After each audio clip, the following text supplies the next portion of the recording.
ଆଜିର ଆମ ଆଲୋଚନା ସତ କହିବାକୁ ଗଲେ ଏକ ବହୁତ ଗମ୍ଭୀର ଦୁଃଖରୁ ଆରମ୍ଭ ହେଉଛି। ଓଡ଼ିଶା ଜଣେ ଏମିତି ପ୍ରତିଭାଙ୍କୁ ହରାଇଛି ଯାହାଙ୍କ ସ୍ୱର ଲକ୍ଷ ଲକ୍ଷ ଲୋକଙ୍କ ହୃଦୟରେ ଥିଲା।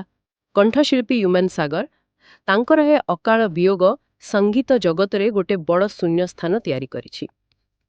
ତାଙ୍କ ମୃତ୍ୟୁକୁ ନେଇ ଅନେକ କଥା, ଅନେକ ଆଲୋଚନା ଚାଲିଛି, କିନ୍ତୁ ଆମେ ଆଜି ସେସବୁଠାରୁ ଟିକେ ଦୂରରେ ରହିବା। ଆମେ କେବଳ ତଥ୍ୟ ଉପରେ କଥା ହେବା।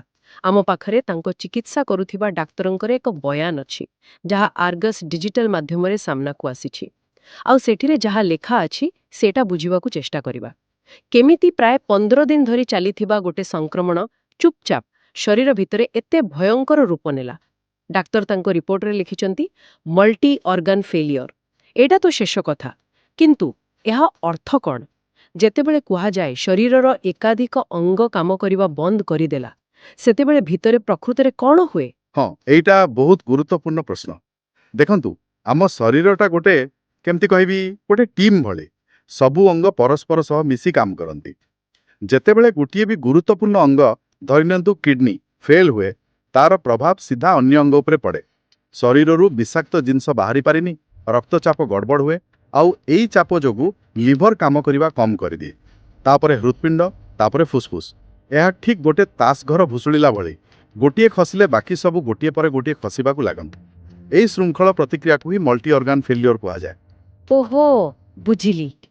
ତାହେଲେ ଡାକ୍ତର ଯେଉଁ ନିର୍ଦ୍ଦିଷ୍ଟ ଅଙ୍ଗଗୁଡ଼ିକର କଥା କହିଛନ୍ତି, ଯେମିତି ମସ୍ତିଷ୍କ କ୍ଷତିଗ୍ରସ୍ତ ହେଲା, ତାପରେ ଲିଭର, କିଡନୀ ଆଉ ଶେଷରେ ଶ୍ୱାସକ୍ରିୟା, ଏଇଟା ସେଇ ତାସ୍ ଘର ଭୁଷୁଡ଼ିବାର ଗୋଟେ ଗୋଟେ ଷ୍ଟେପ୍। ଏକଦମ ସେଇଟା ହିଁ ସେହି ପ୍ରତିକ୍ରିୟାର ପ୍ରତିଟି ପର୍ଯ୍ୟାୟ। ଆଉ ଦେଖନ୍ତୁ, ଡାକ୍ତର ଆହୁରି ଦୁଇଟି କଥା କହିଛନ୍ତି। ଶକ୍ ଆଉ ରକ୍ତଚାପ ରେକର୍ଡ ହୋଇ ନପାରିବା। ହଁ। ଶକ୍ର ଅର୍ଥ ହେଲା ଶରୀରର କୋଶିକାମାନଙ୍କୁ ଆଉ ପର୍ଯ୍ୟାପ୍ତ ରକ୍ତ କି ଅମ୍ଳଜାନ ମିଳୁନି। ମାନେ ଭିତରର ପରିବହନ ବ୍ୟବସ୍ଥା ପୁରା ଭାଙ୍ଗି ପଡ଼ିଛି। ଆଉ ଯେତେବେଳେ ବିପି ଏତେ କମିଯାଏ ଯେ ମେସିନ୍ ବି ମାପି ପାରେନି, ତାର ଅର୍ଥ ହୃତ୍ପିଣ୍ଡ ଆଉ ରକ୍ତ ପମ୍ପ କରିପାରୁନି। ଏହା ଶରୀରର ଶେଷ ସଂଘର୍ଷର ସଂକେତ ଥିଲା। ଠିକ୍ ଅଛି। ଏଇଟା ତ ଶେଷ ମୁହୂର୍ତ୍ତର ଚିତ୍ର। କିନ୍ତୁ ମୋ ମନରେ ଯେଉଁ ପ୍ରଶ୍ନଟା ଆସୁଛି, ଏହି ଭୟଙ୍କର ଚେନ୍ ରିଆକ୍ସନ୍ ଆରମ୍ଭ କଲା କିଏ? ଏହାର ମୂଳ କାରଣ କ'ଣ ଥିଲା? ଡାକ୍ତରଙ୍କ ବୟାନରେ ଗୋଟେ ଛୋଟ କଥା ଅଛି, ଯାହା ଭିତରେ ବୋଧେ ସବୁ ଲୁଚି ରହିଅଛି। ଆପଣ ଠିକ୍ ଜାଗାରେ ପହଞ୍ଚିଛନ୍ତି। ଏହି ସବୁ ଅଙ୍ଗ ଅକାମୀ ହେବାର ମୂଳରେ ଥିଲା ଗୋଟିଏ ସଂକ୍ରମଣ। ଡାକ୍ତର ସ୍ପଷ୍ଟ କହିଛନ୍ତି ଯେ ସେ ପ୍ରାୟ 15 ଦିନ ଧରି ଗୋଟେ ଫୁଲ୍ ବଡି ଇନଫେକ୍ସନରେ ପୀଡ଼ିତ ଥିଲେ। 15 ଦିନ? ହଁ, ଆଉ ସେ ଗୋଟେ ଶବ୍ଦ ବ୍ୟବହାର କରିଛନ୍ତି, ସେପ୍ସିସ୍, ଯାହାର ପ୍ରକୃତ ଅର୍ଥ ହେଉଛି ସେପ୍ସିସ୍। ଏହାକୁ ବୁଝିବା ନିହାତି ଜରୁରୀ। ସେପ୍ସିସ୍? ଏଇ ଶବ୍ଦଟା ତ ମୁଁ ଶୁଣିଛି, କିନ୍ତୁ ଏହାର ଅର୍ଥ କ'ଣ?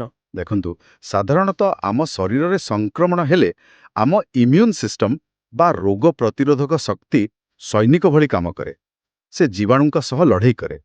କିନ୍ତୁ ସେପ୍ସିସ୍ରେ କ'ଣ ହୁଏ ନା, ଏଇ ଲଢ଼େଇଟା ଏତେ ଭୟଙ୍କର ହୋଇଯାଏ ଯେ ଆମ ନିଜ ସୈନିକମାନେ ହିଁ ପାଗଳ ହୋଇଯାନ୍ତି। ସେମାନେ ଶତ୍ରୁ ଜୀବାଣୁ ଆଉ ନିଜ ଶରୀରର ଭଲ କୋଶିକା ଭିତରେ ଫରକ ବୁଝିପାରନ୍ତି ନାହିଁ। ଆଚ୍ଛା। ଫଳରେ ସେମାନେ ନିଜ ଶରୀରର ଅଙ୍ଗଗୁଡ଼ିକୁ ହିଁ ଆକ୍ରମଣ କରିବା ଆରମ୍ଭ କରିଦିଅନ୍ତି। ଏହା ଶରୀର ଭିତରେ ଚାଲିଥିବା ଗୋଟେ ଗୃହଯୁଦ୍ଧ ଭଳି, ବୁଝିଲେ, ଯୋଉଠି ନିଜ ଲୋକ ହିଁ ନିଜକୁ ମାରୁଛନ୍ତି। ଏହା ହିଁ ସେପ୍ସିସ୍। ବାପରେ, ଏହା ତ ବହୁତ ଭୟଙ୍କର କଥା। ମାନେ ଯେଉଁ ସିଷ୍ଟମ ଶରୀରକୁ ବଞ୍ଚାଇବା ପାଇଁ ଥିଲା, ସେଟା ହିଁ ତାର ମୃତ୍ୟୁର କାରଣ ପାଲଟିଗଲା। ଆଉ ଏସବୁ ଗୋଟେ ସାଧାରଣ ସଂକ୍ରମଣରୁ ଆରମ୍ଭ ହେଲା, ଯାହା 15 ଦିନ ଧରି ଶରୀରରେ ଥିଲା। ଆମେ ଯାହାକୁ ସାମାନ୍ୟ ଦେହ ଖରାପ ବୋଲି ଭାବୁ, ତାହା ଭିତରେ ଏତେ ବଡ଼ ବିପଦ ତିଆରି କରିପାରେ। ଏକଦମ। ଆଉ ସେଥିପାଇଁ ଡାକ୍ତର ତାଙ୍କ ବୟାନରେ ବାରମ୍ବାର କହିଛନ୍ତି ଯେ ଏହି ଡାକ୍ତରୀ କାରଣକୁ ବ୍ୟକ୍ତିଗତ ଆରୋପ ପ୍ରତ୍ୟାରୋପ ଠାରୁ ଅଲଗା ରଖାଯାଉ। ସେ ସ୍ପଷ୍ଟ କରିବାକୁ ଚାହୁଁଥିଲେ ଯେ ଏହା ଏକ ଶୁଦ୍ଧ ଡାକ୍ତରୀ ସଙ୍କଟ ଥିଲା। ତାମାନେ ଯେତେବେଳେ ତାଙ୍କୁ ଡାକ୍ତରଖାନା ବିହାବ୍ରେଳା, ସେତେବେଳକୁ ଏଇ ଭିତରର ଯୁଦ୍ଧ ବୋଧହୁଏ ଚରମ ସୀମାରେ ପହଞ୍ଚି ସାରିଥିଲା। ଡାକ୍ତରଙ୍କର ବୟାନରେ ଅଛି ଯେ ତାଙ୍କୁ ହାୟର ଆଣ୍ଟିବାୟୋଟିକ୍ସ ଆଉ ଆଇଭି ଇମ୍ୟୁନୋଗ୍ଲୋବିନ୍ ଦିଆଯାଇଥିଲା। ଏହି ଚିକିତ୍ସା କ'ଣ ସୂଚଉଛି? ଏହି ଚିକିତ୍ସା ପଦ୍ଧତିଗୁଡ଼ିକ ହିଁ ପରିସ୍ଥିତିର ଗମ୍ଭୀରତା ବିଷୟରେ କହୁଛି।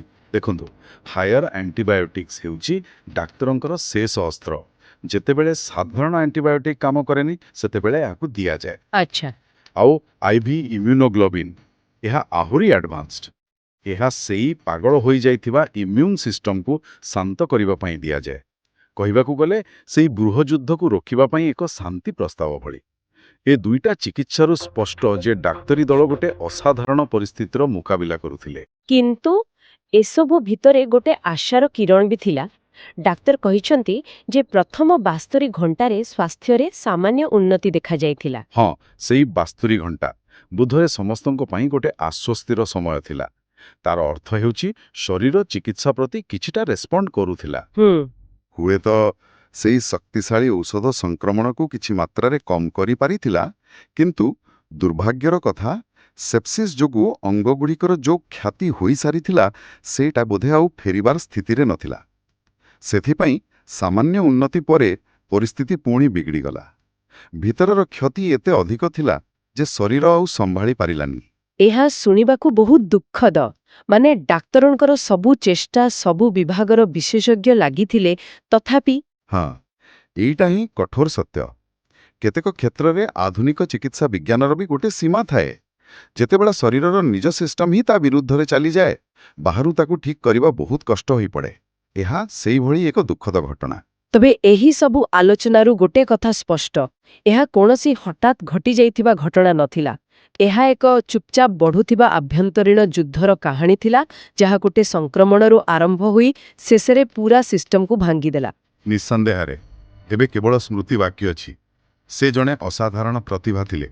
ତାଙ୍କ ଗୀତ କେତେ ଲୋକଙ୍କୁ ଖୁସି ଦେଇଛି, କେତେ ଲୋକଙ୍କ ଭାବନାକୁ ସ୍ୱର ଦେଇଛି, ତାର ହିସାବ ନାହିଁ। ତାଙ୍କ ସ୍ୱର ସବୁବେଳେ ଆମ ସହ ରହିବା। ଏଭଳି ଏକ ଦୁଃଖଦ ସମୟରେ ତାଙ୍କ ପରିବାର ପ୍ରତି ସମବେଦନା ଜଣାଇବା ହିଁ ଆମର କର୍ତ୍ତବ୍ୟ।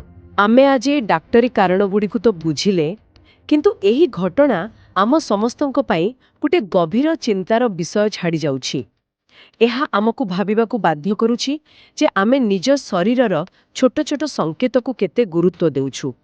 କେମିତି ଆମେ ସଚେତନ ହେବା ଯେ ଗୋଟେ ସାଧାରଣ ଦିଶୁଥିବା ସଂକ୍ରମଣ କେତେବେଳେ ଭିତରେ ଭିତରେ ଏକ ବଡ଼ ବିପଦର ରୂପ ନେଇପାରେ। ଏ ପ୍ରଶ୍ନଟା ଆଜି ବହୁତ ଗୁରୁତ୍ୱପୂର୍ଣ୍ଣ ମନେ ହେଉଛି।